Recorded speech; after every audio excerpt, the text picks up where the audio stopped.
Meantime, the World Health Organization, of which I have been deeply critical and remain deeply critical, is often used by people as the ultimate body to justify some of the worst lockdowns and behaviours of this whole thing.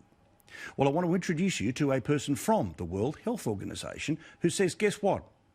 Lockdowns are a bad idea. This is a reversal of the position of the World Health Organization, which, of course, followed their reversal on masks, their reversal on how deadly this thing was going to be, their endless reversals. But here it is, you can see it for yourself, a representative of the World Health Organization talking about Melbourne-style lockdowns and how no longer should they be how we deal with this.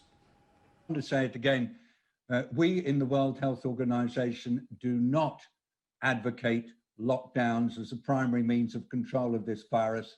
The only time we believe a lockdown is justified is to buy you time to reorganize, regroup, rebalance your resources, protect your health workers who are exhausted.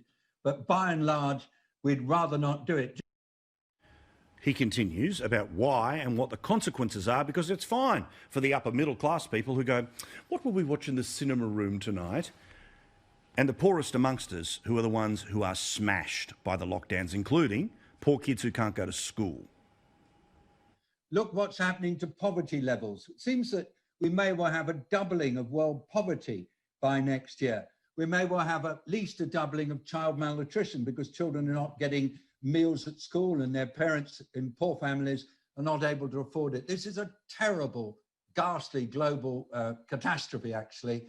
And so we really do appeal to all world leaders. Stop using lockdown as your primary control method. Develop better systems for doing it. Спасибо за просмотр. Подписывайтесь на канал, оставляйте ваши комментарии и не забывайте поделиться ссылкой на видео.